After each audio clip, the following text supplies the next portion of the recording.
Why are these thumbsuckers sleeping? Now, did you notice?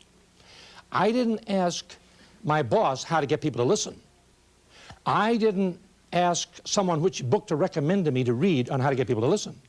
One of the greatest techniques you'll ever work on in communication is, while you're in the center of a problem, rather than waiting till later to find out how to solve it, ask yourself while you're working on people, why is this?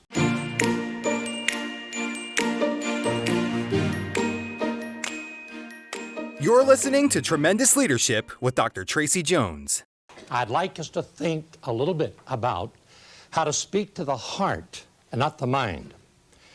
Now, for example, how would you like an idea right now that will guarantee you'll never hear another poor speaker in your life, you'll never hear another dry lecture as long as you live, you'll never hear another dry sermon as long as you live? Wouldn't you like an idea like that? Well, you are going to hear it right now. Ready? Everybody, get out your pens and pencils. Get your pen. You don't have any? Get one out. Loan him one. Got a pen with you? Loan a pen. Okay, Sergeant. Ready? Got your pens handy? You say, I heard this before. No, you didn't. Now, wait on the idea. Now, I'm going to give you an idea right now that this will be, some of you are going to say, thank God he shared that idea. That is the most revolutionary idea that I've ever experienced in my life. But some of you, this is going to be the first time you've ever heard this idea, and tonight you'll remember this as long as you live, simply because of this idea. Okay, get your pens handy.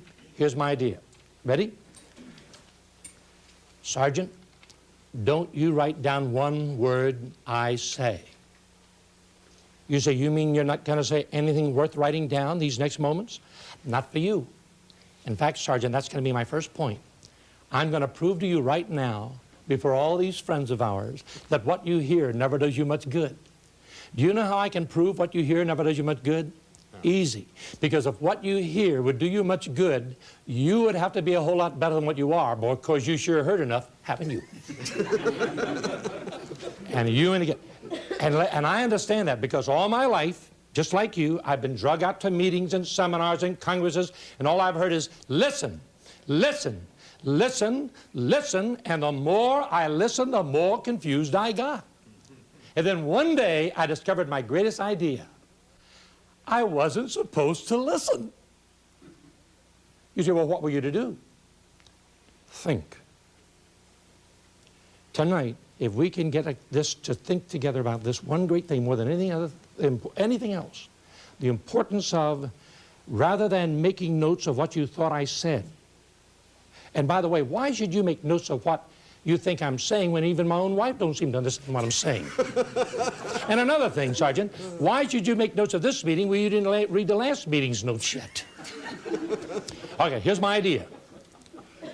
If you want to start a revolution in your life, hereafter, when you read a book, when you hear a sermon, when you hear a talk, rather than trying to make notes of what you thought you heard, take out your pens and pencils and begin to make notes of things you thought as a result of what you heard. One of the greatest revolutions in your life will be how to listen less and think more. And the habit will be developing much more quickly if you'll start making notes of things you think rather than what you heard. Now, have you ever been giving a talk to someone, giving a little lecture at one of the high schools, or talking to one-on-one in sales? Have you ever been talking to somebody, giving them your best stuff, and you're so excited, you're about to leap out of your shoes, and there they sit. Has that ever happened to you? Well, then you haven't spoken much. But it's happened to you, I can see it, yes. But now, people have fallen asleep while you've talked, haven't they? But don't feel bad, because they used to fall asleep when I talked too, but never on the front row. But really. But I used to wonder, I would be so excited, I'd about to leap out of my shoes, and I would see them sleep, and I would say to myself, why are these thumbsuckers sleeping? Now, did you notice? I didn't ask my boss how to get people to listen. I didn't ask someone which book to recommend to me to read on how to get people to listen. One of the greatest techniques you'll ever work on in communication is, while you're in the center of a problem, rather than waiting till later to find out how to solve it, ask yourself while you're working on people, why is this? Why aren't they listening? Now you see, that's important because you see, you can ask him how he does it, and you can ask him how he does it. You can ask her, and that's good. But don't ever ask him why he's doing it, because you see, you got your own why. And if he gives you his why, it won't do you any good because you have your own why. You ask you why and ask him how. You ask him how and you why. Don't even ask your wife why she married you. She may be asking herself the same question. Now, okay, so I am always saying, why aren't these thumbsuckers listening? And I came up with an answer for me. Now, I didn't come up with an answer for you. You get your own answers. Because if an answer is a good answer, it's something you think through that's yours. You can listen to me tonight, but what matters is you. Now, here's my answer for me. People weren't listening because I had a bad habit of talking to people's ears. Everybody knows you hear with your ears, but you see with your eyes.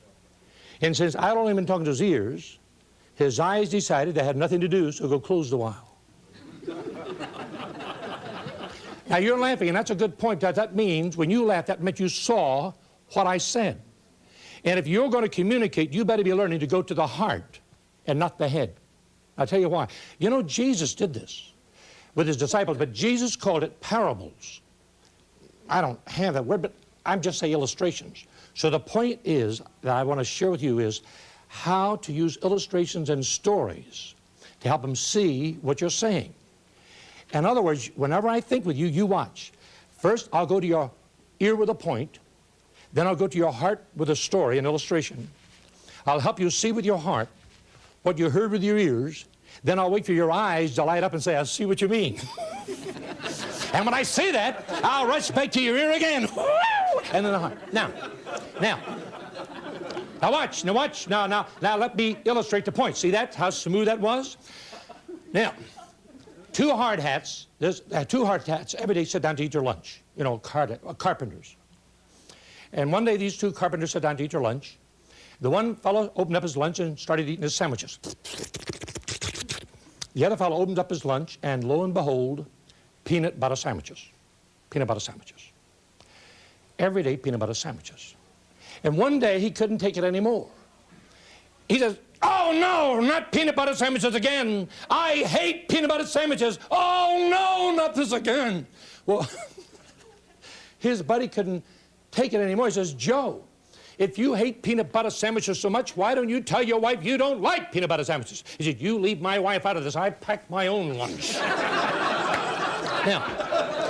Now, you see, have a good laugh, sir. That won't be near as funny tomorrow when you're back in your office eating more of your peanut butter sandwiches. Now, why is it important to see how to use that? Well, for example, have you ever heard this? Have you ever heard this? You brought it on yourself. You brought it on yourself. Are you married? Yes. Well, then you hear it every day. Now, my wife is always telling me, you brought it on yourself. You brought it on. I say, I know I brought it on myself. I don't need none of your flack. Now, you know why my wife is so brutal to me? Because she's not on commissions. That's right. If my wife were on commission, she would treat me kind and tender like I do my clients.